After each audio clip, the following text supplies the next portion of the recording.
अदालत में जब बलात्कार का मुकदमा चलता है तो ऐसा लगता है कि यह अदालत नहीं, जिस्म बेचने का बाजार है, जहां औरत के जिस्म के हर उस हिस्से की बात होती है जिसे भगवान ने शर्म की मिट्टी से संवारा है।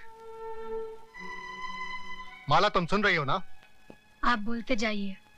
जानती हो कैसे कैसे सवाल पूछे जाएंगे? जब तुम्हारा बलात्कार हो रहा था तो तुम्हारी साड़ी कहां थी? जांघों के ऊपर या जांघों के नीचे? ब्लाउज कहां था? बदन पे था या उतार लिया गया था? रेप करने वाले के हाथ तुम्हारी जांघों पर थे या तुम्हारे स्तन पर? चुप कर वकीला, चुप कर। अगर मेरी बेटी से ऐसे गंदे गंदे सवाल पूछे जाएंगे तो नहीं चाहिए मुझे इंसाफ। लेकिन मुझे चाहिए इंसाफ। क्या पूछेगा वो वकील? यही ना कि उस लड़के का हाथ कहाँ था, जांघों पर या छाती पर?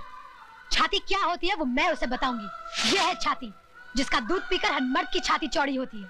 इसे कहते हैं स्तन। अगर अपनी माँ का दूध पीते वक्त ठीक से न देख सका हो तो मैं उसे दिखाती हूँ। मैं औरत हूँ और मुझे फक्र है कि मैं वो काम कर सकती हूँ जो दुनिया का कोई भी मर्द नहीं कर सकता। अपने जिस्म में एक नए इंसान को जन्म दे सकती हूँ। अपनी छाती का दूध पिलाकर उसे बड़ा कर सकती हूँ, जो आगे चलकर राम या रहीम बनेगा। शाबाश माला, शाबाश।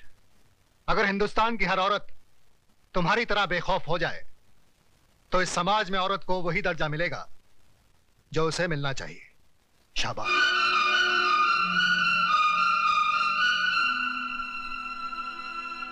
मिस माला, आपका यह कहना है कि मेरे मुवक्किल मिस्टर राज ने आपके साथ बलात्कार किया, लेकिन मेरा यह कहना है कि आप अपनी मर्जी से उनके साथ हम बिस्तर हुई और उसके बाद उन्हें बदनाम करने के लिए आपने उन पे इल्जाम लगाया कि उन्होंने जबरदस्ती आपकी ऐसा धंधा आपके खानदान की लड़कियां करती होंगी, मैं नहीं करती। You bloody! खबरदार, जो एक भी लफ्ज गलत बोला तो आपको शर्म नहीं आती अपनी बेटी जैसी लड़की से ऐसी बात कहते हुए?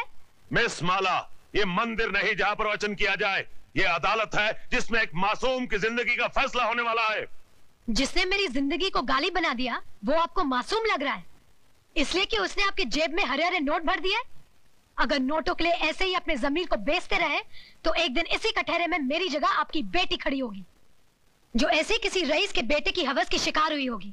उस दिन न तो ये नोट आपके काम आएंगे और न ही आपकी आवाज गले से बाहर निकलेगी। गुनहगार को सजा दिलवाने के बजाय आप उसकी तरफदारी कर रहे हैं। तुम जैसे वकीलों को तो जन्म देकर तुम्हारी माँ भी पछता रही होगी। Order, order. आप क्या ऑर्डर ऑर्डर किए जा रहे हैं? क्या आप सबका जमीर मर गया है? ये वही हिंदुस्तान है जहाँ औरतों को पूजा जाता था, कभी सीता के रूप में तो कभी सावित्री के रूप में।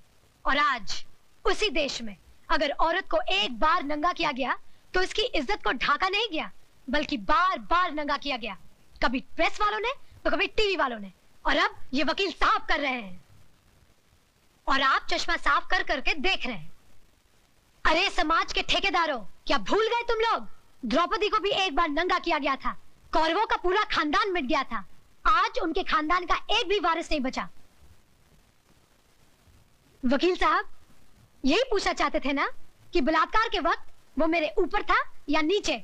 उसके हाथ कहाँ थे, मेरे स्तन पर या मेरी जांघों पर? बंद कर दीजिए तमाशा। अपनी घर की बहू बेटियों को बेइज्जत करने का ये ड्रामा बंद कर दीजिए। कहीं ऐसा ना हो कि आज की औरत शर्म की दहलीज पार कर जाए।